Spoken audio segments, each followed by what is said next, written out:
Hey, you can well, actually it's nighttime now, but well, it's morning now actually. Good early morning, everybody.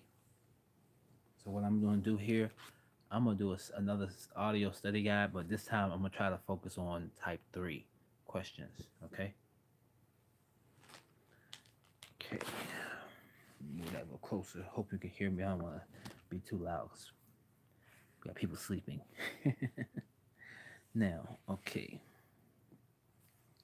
Okay, I'm gonna go through the questions and I'm gonna give the answers directly to each question. Some of the questions I'm gonna repeat so that you can memorize when you play it back, the video. Okay, so we're gonna go through these few questions. Let's start.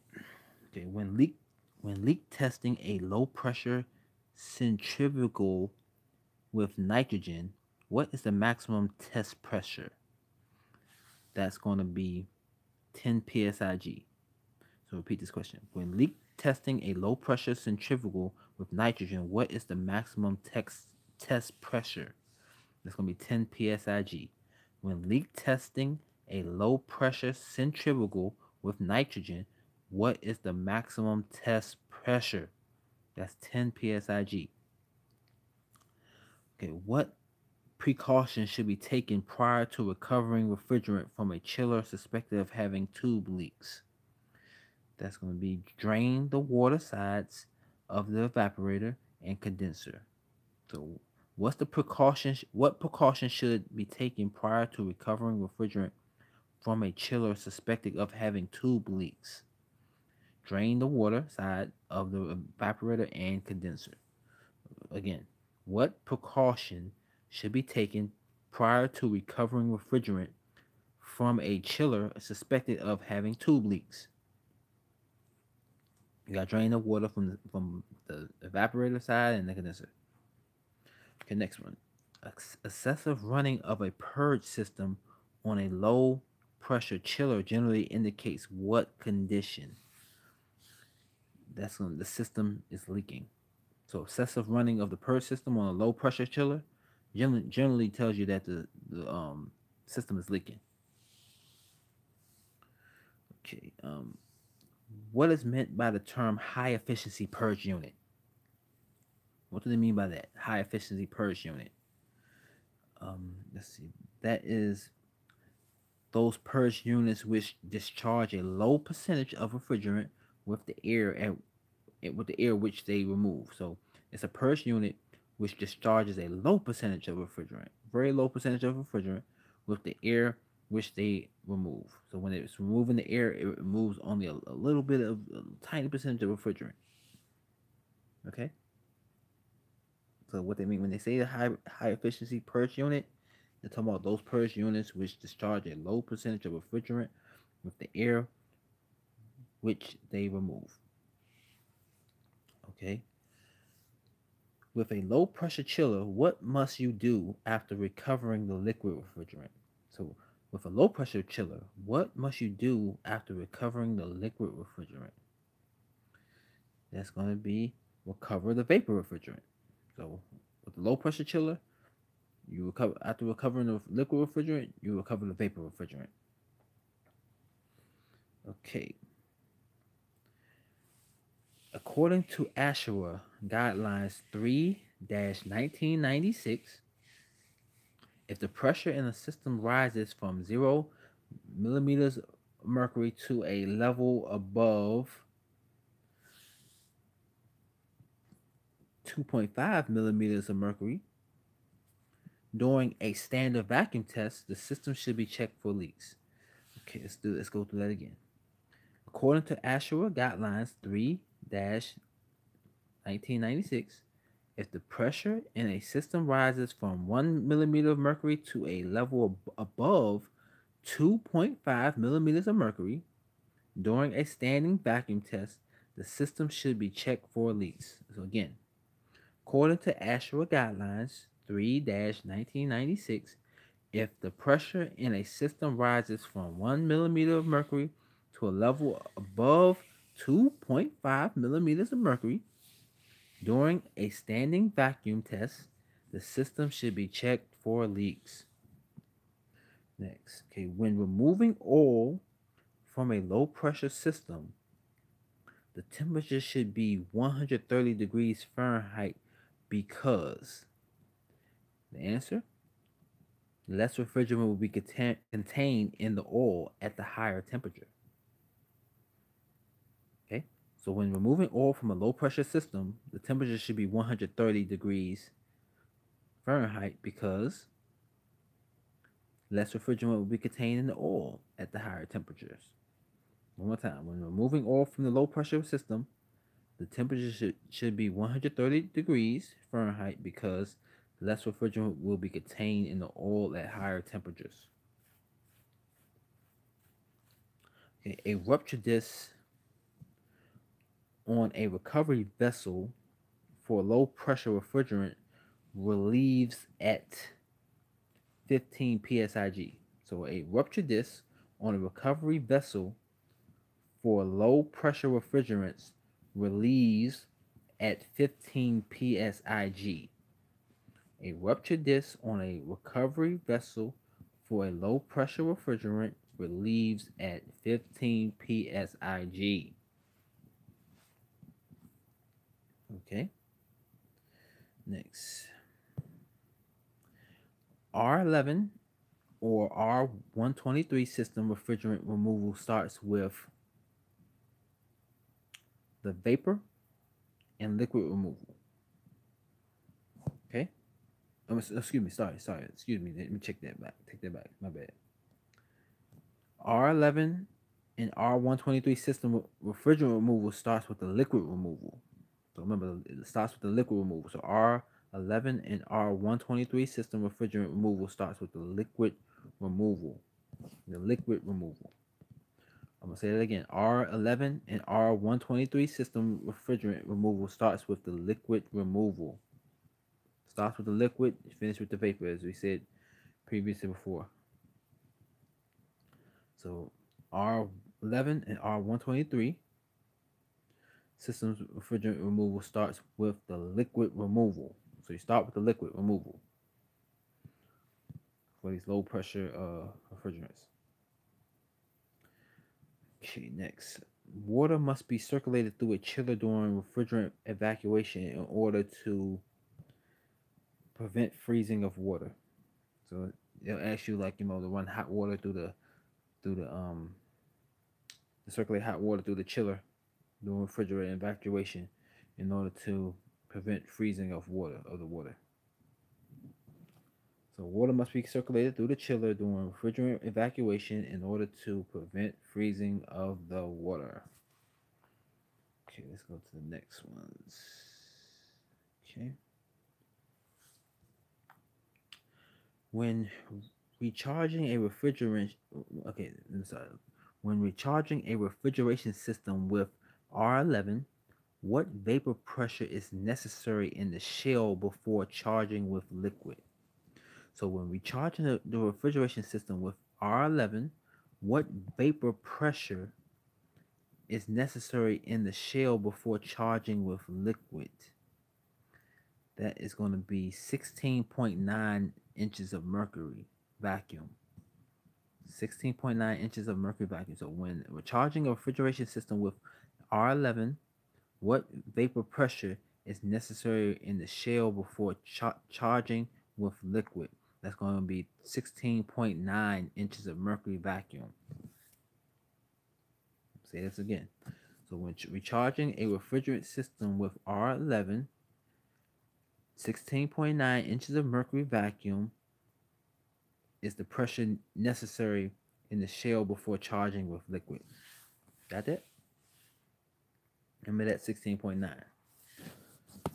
Okay. Inches of mercury. Okay, next. How do you determine when enough vapor has entered the refrigeration system before you charge refrigerant liquid? Okay, the answer is refrigerant saturation temperature increased to 36 degrees Fahrenheit. So the question again, how do you determine when enough vapor has entered the refrigeration system before you charge refrigerant liquid? The answer, Refrigerant saturation temperature increased to 36 degrees Fahrenheit. So how do you determine when enough vapor has entered the refrigeration system before you charge refrigerant liquid? When that temperature increases, that saturation temperature increases to 36 degrees Fahrenheit. Okay, next. After reaching the required recovery vacuum on an appliance, you should wait for at least a few minutes to see if the system pressure rises, indicating that there is still refrigerant in liquid form or in the oil. So, after reaching the required recovery vacuum on an appliance, you should wait for a few minutes to see if the system pressure rises, indicating that there is still refrigerant in liquid form or in the oil. Again, after reaching the required recovery vacuum on the appliance, you should wait a few minutes to see if the system pressure rises, indicating that there is still refrigerant in liquid form or in the oil. Okay, next. Appliances need not to be evacuated all the way to the prescribed level when leaks in the appliance make evacuation to the prescribed level unattainable. So if you can't reach it, then you may not need to evacuate all the way to the prescribed level. If there's leaks in the appliances that prevent it from reaching that prescribed level. Got it? Okay, next. This is a question. Which of the following statement is not true of recycling and recovery equipment manufactured after November 15, 1993? So we know the answer to this one is that it must be able to handle more than one refrigerant. Because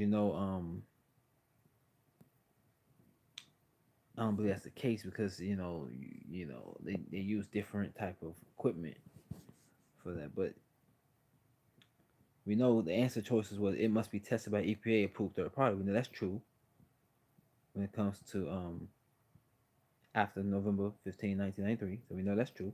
It must have a vacuum standard more stringent than those met by equipment manufactured before. Because remember, it had that 4 inches of mercury, vacuum standard that it has.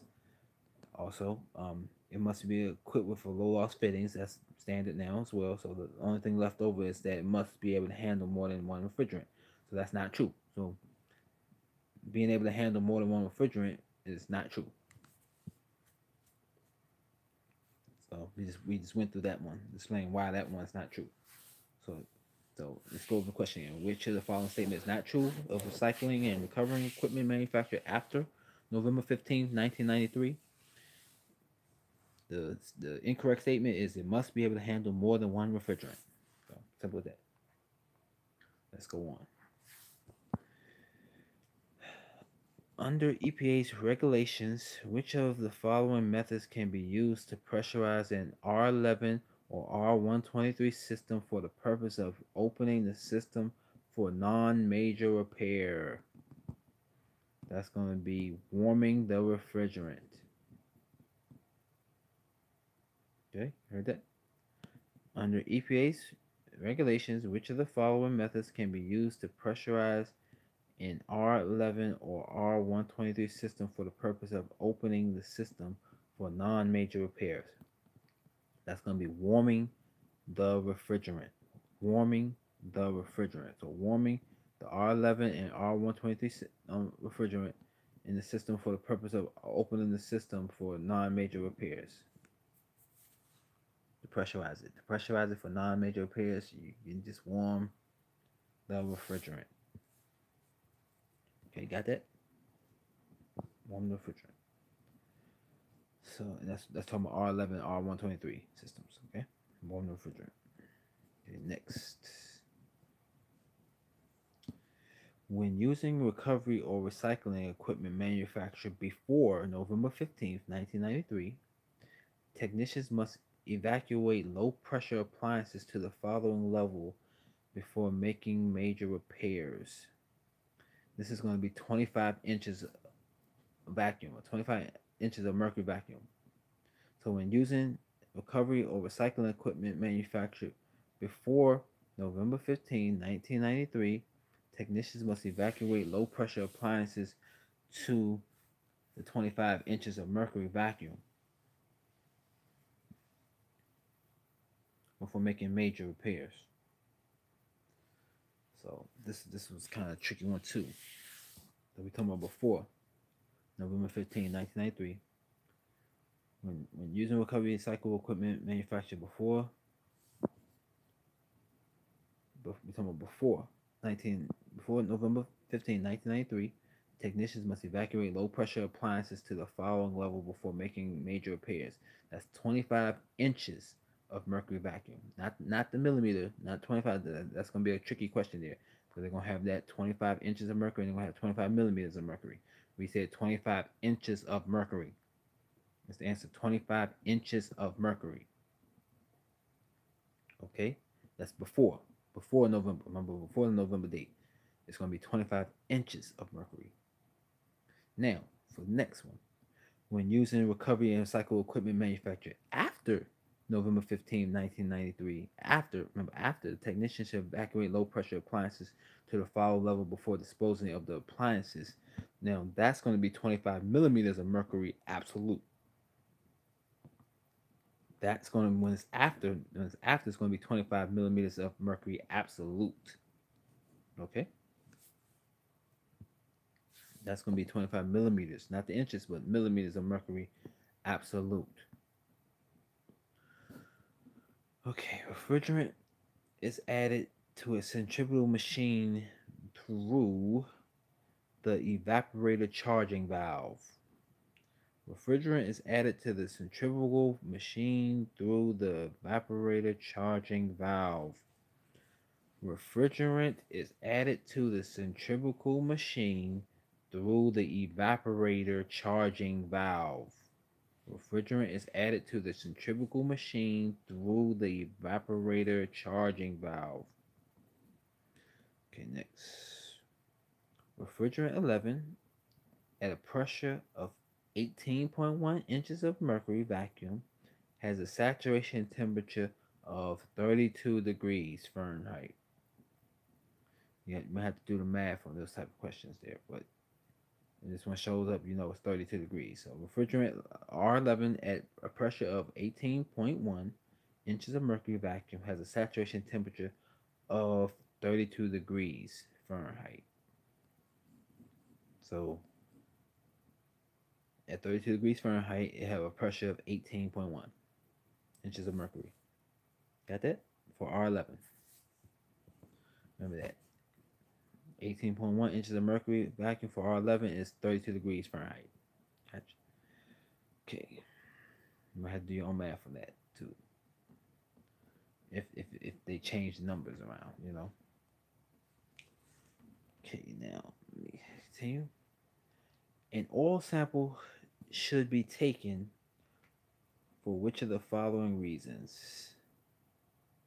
And that's going to be the unit has had compressor burnout. An oil sample should be taken for which of the following reasons? The unit has a compressor burnout. So okay. I might have to double check that one too, but I believe this is the unit has a compressor burnout. Is when the oil sample should be taken for which of the following reasons? Okay, let's go to the next question here. Okay, when evacuating a system, the use of a large vacuum pump could cause trapped water to freeze. So when evacuating a system, the use of a large vacuum pump could cause trapped water to freeze. When evacuating a system, the use of a large vacuum pump could cause trapped water to freeze. When evacuating a system, the use of a large vacuum pump could cause trapped water to freeze.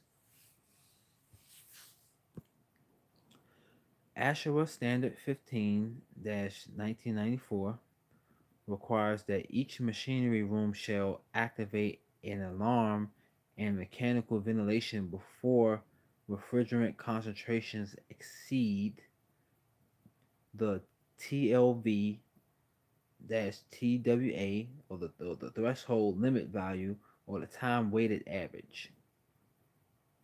So I'm going to say that again. The ASHRAE Standard 15 of 1994 requires that each machinery room shall be activated alarm and mechanical ventilation before the refrigerant concentration exceeds the threshold limit value, time weighted average. So ASHRAE Standard 15, 1994 requires that each machinery room shall activate an alarm and mechanical ventilation before refrigerant concentrations exceed the threshold limited value, time weighted average, the TLV-TWA. Threshold limit value, time weighted average. Threshold limit value, time weighted average. Threshold limit value, time weighted average. Remember that. Threshold limit value, time weighted average. Okay. Next.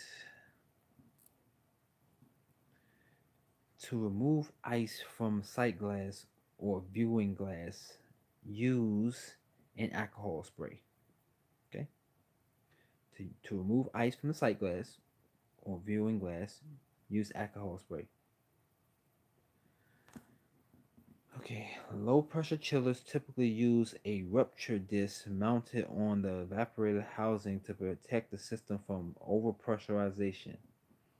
Where should the discharge from the rupture disc be piped for venting?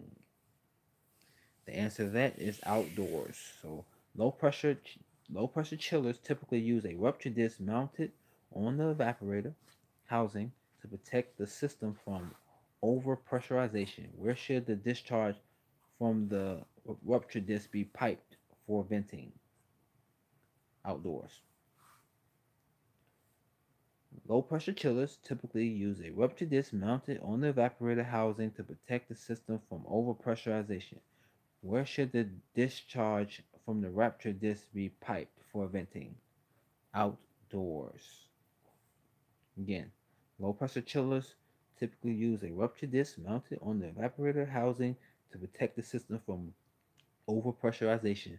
Where should the discharge from the rupture disc be piped for venting? Outdoors. Okay, next. Let's get to these questions here. I don't want to mix up my questions either. Okay, next. Okay, because a low pressure system operates below atmospheric pressure vacuum, leaks in the gasket or filling will cause air and moisture to enter the system. Okay, got that? Because a low pressure system operates below atmospheric pressure vacuum, leak in the gasket or fitting will cause air and moisture to enter the system. What can be used to pressurize a system for the purpose of opening the system for non-major repair? Remember, control hot water. Okay, remember that.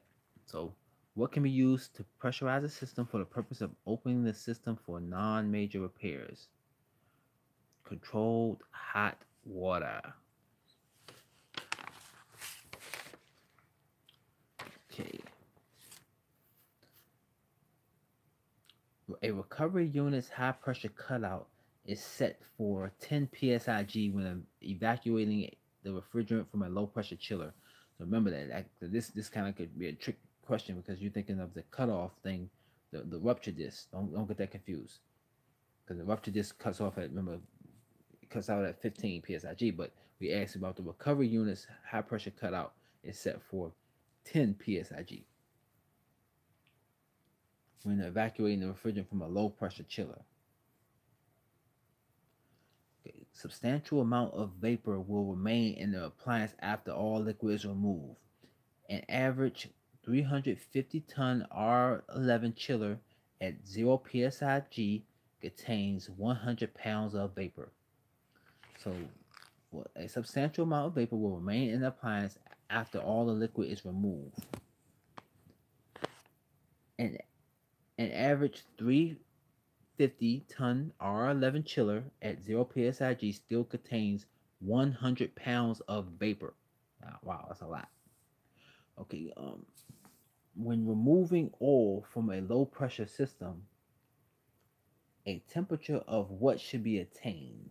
Remember, 130 degrees. So when removing oil from a low pressure system, a temperature of what must be attained? That's going to be 130 degrees Fahrenheit. Yes, we said that before. When removing oil from a low pressure system, a temperature of what must be attained? 130 degrees Fahrenheit. Refrigerant recovery from a system using R11 or R123 starts with the recovery of liquid removal followed by vapor. Remember, liquid followed by vapor. We talked about that before too. Refrigerant recovery from a system using R11 or R123 starts with the recovery of the liquid removal followed by the vapor.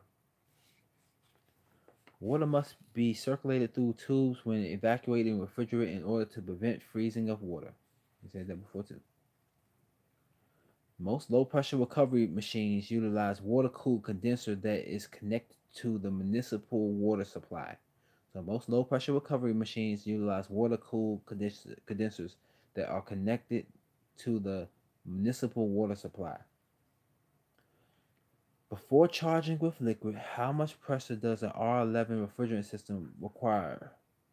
Vapor pressure, and how much saturation temperature? So before charging with liquid, how much pressure does an R11 refrigerant system require in vapor pressure, and how much saturation temperature?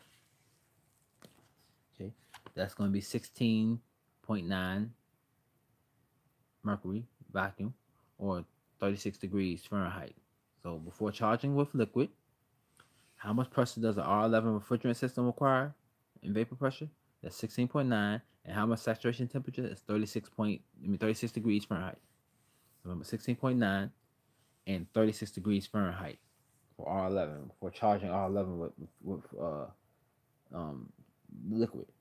For charging with liquid, how much pressure the R11 refrigerant system requires? 16 psig, and it has a saturation temperature of 36 degrees Fahrenheit. 36 degrees Fahrenheit, remember that.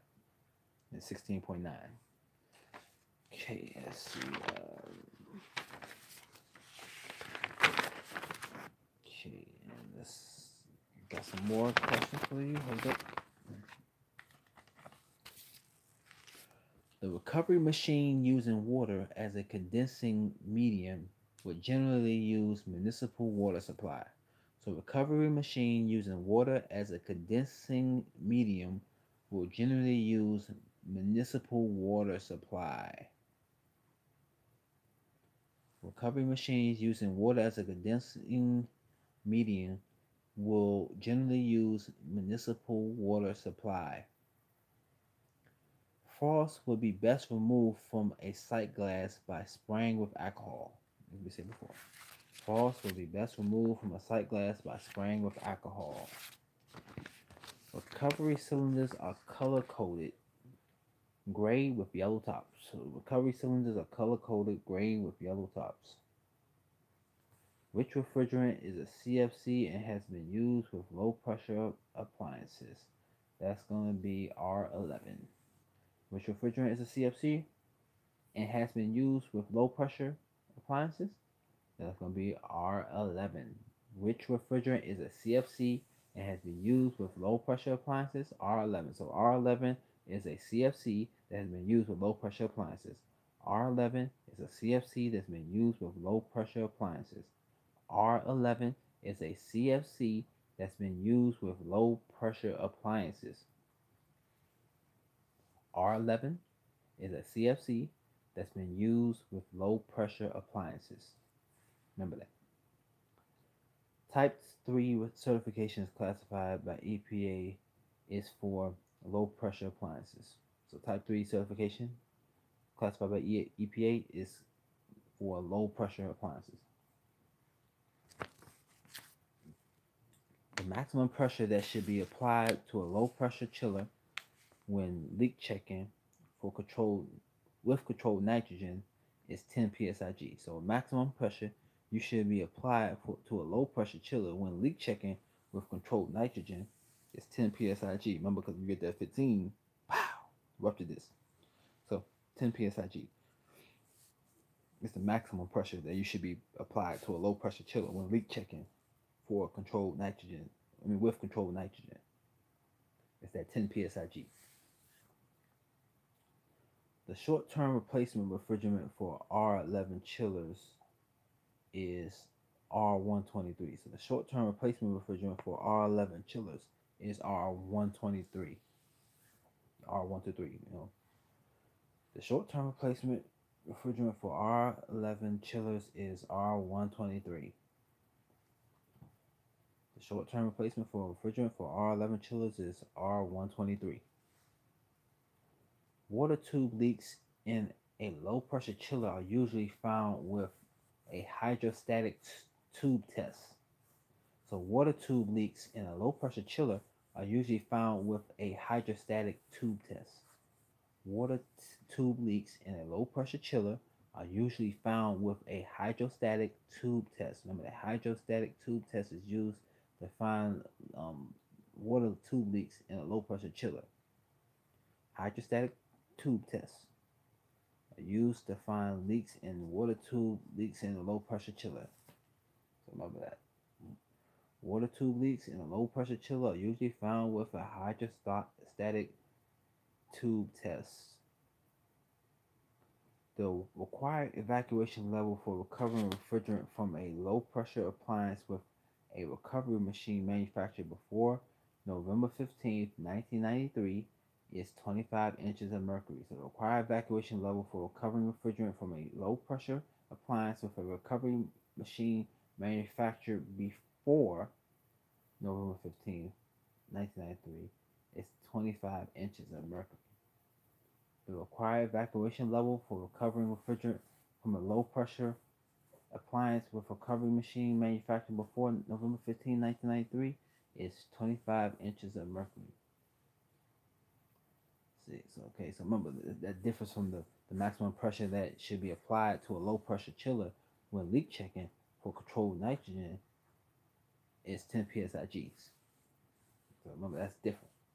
So this says the required evacuation level for recovering refrigerant from a low pressure appliance with a recovery machine manufactured before November 15th, 1993 is 25 inches of mercury. The required evacuation level for recovering refrigerant from a low pressure appliance with a recovery machine manufactured after November 15, 1993 is, this is going to be 25 millimeters of mercury absolute, number 25 millimeters of mercury absolute, and the 29 inches of mercury.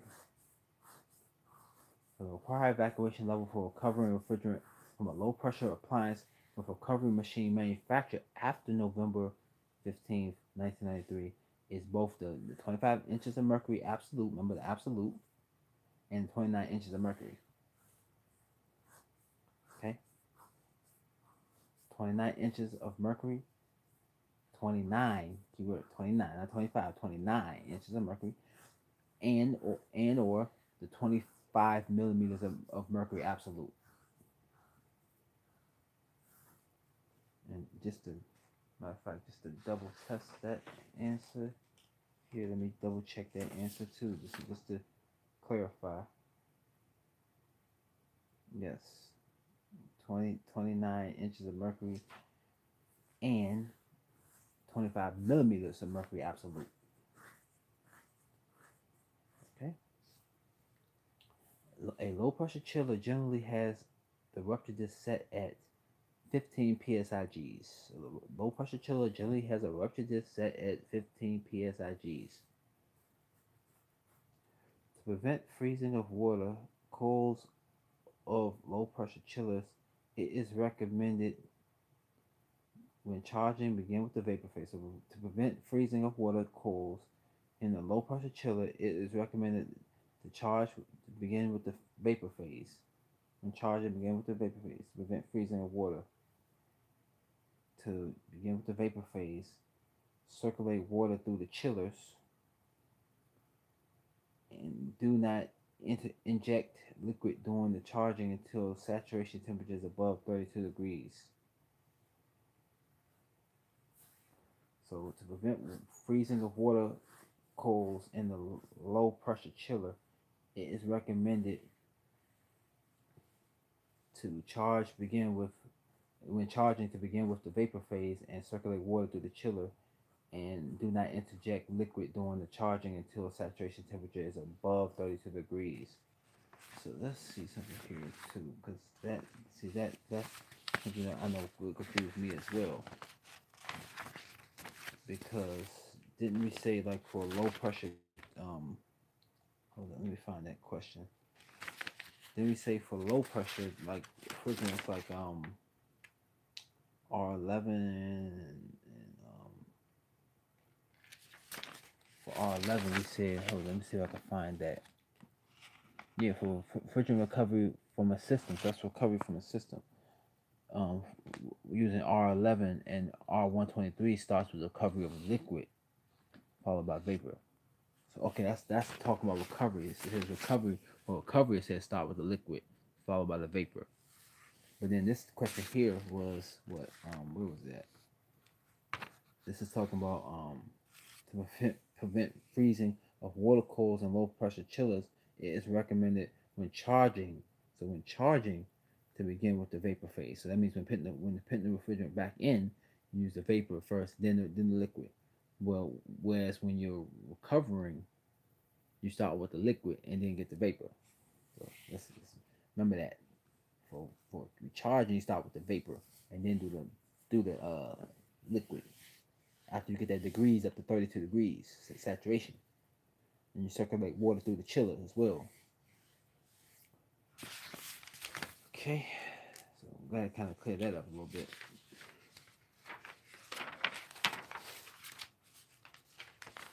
Okay, a low pressure chiller providing comfort cooling that has an annual leak rate of 15% of the total charge must be repaired. So a low pressure chiller providing comfort cooling that has an annual leak rate of 15% of the total charge must be repaired. A low pressure chiller providing comfort cooling that has an annual leak rate of 15% of the total charge must be repaired. Remember, 15%, 15%, 15%. A low pressure chiller providing comfort cooling that has an annual leak rate of 15% of the total charge must be repaired. R134A is classified as a A1 under the ASHRAE 34 standard safety group.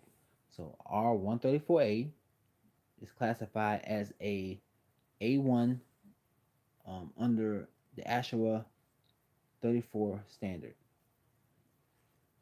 So R134A is classified as an A1 under the ASHRAE 34 standard safety group. R123 is classified as a B1 under the ASHRAE 34 standard safety group. So R123 is classified as a B1, while R134 is an A1. Remember, 134A is an A1, and R123 is a B1. ASHRAE Standard 15. So under ASHRAE Standard 15, what refrigerant requires equipment room sensors? That's going to be 123, R123. So under ASHRAE Standard 15 now, what refrigerant requires equipment room sensors? That's going to be R123. Under ASHRAE Standards 15, what refrigerant requires equipment room sensors? That's going to be R123. Okay, next one. Under ASHRAE Standard 15, following refrigerant require equipment room oxygen deprivation sensors. That's going to be all of these. It's going to be R134A, R12, R11. Okay, so under ASHRAE standards, keep that in mind.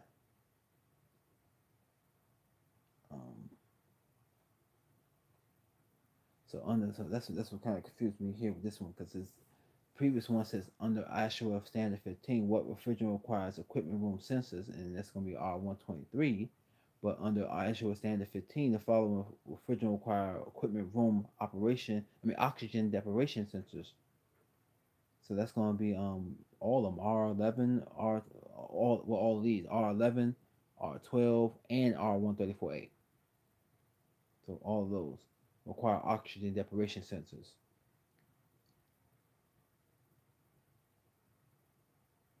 So 11, 12, and 134A, all of the above, requires oxygen deprivation sensors. And all of the above require for oxygen deprivation sensors. But for what is under the actual standard 15, what refrigerant requires equipment room sensors is the R123. Okay.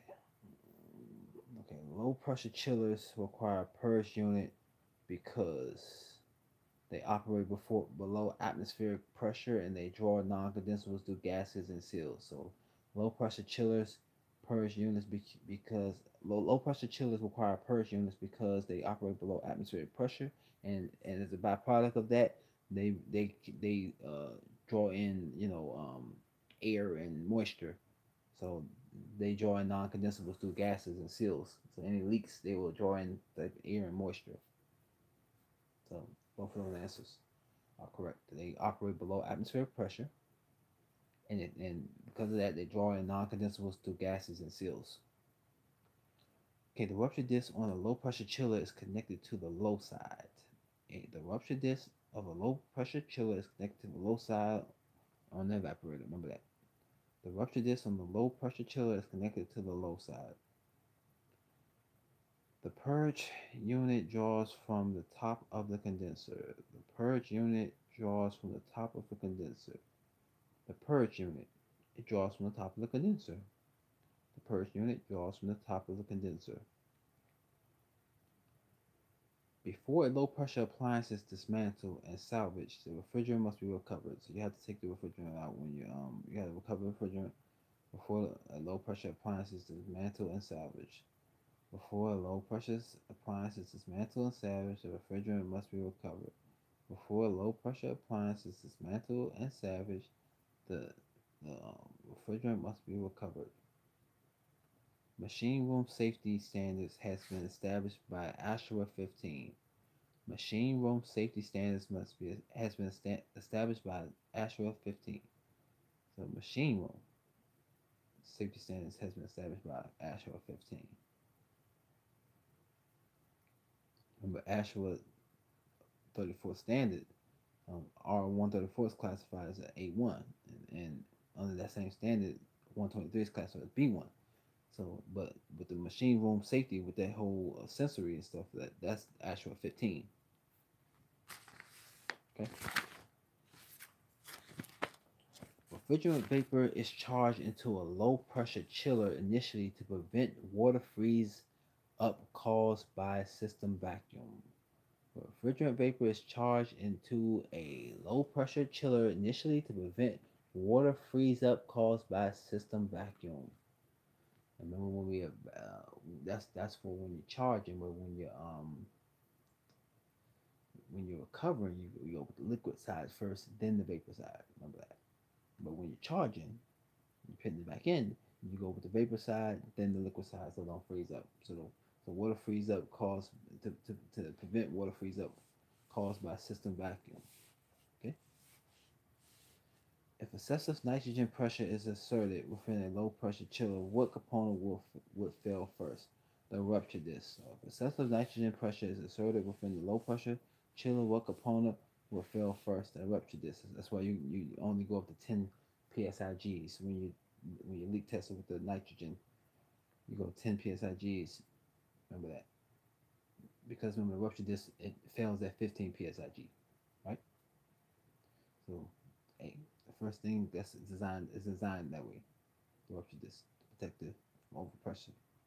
So if excessive nitrogen pressure is exerted within a low pressure chiller, what component will fail first? Will be the rupture disc. Okay, last but not least, and then I'm going to bed after this. Okay, R11 and R123 refrigerants are oxygen depleting, heavier than air, and are Class 1 and Class 2 substances defined by EPA. So R11 and R123 refrigerants are oxygen depleting, they're heavier than air, and are Class 1 and Class 2 substances defined by the EPA. R11 and R123 refrigerants are oxygen depleting, heavier than air, and are Class 1 and Class 2 substances defined by the EPA, which is all of the above. Okay. Thank you for checking out this video for the study group here. Appreciate it. See you next time.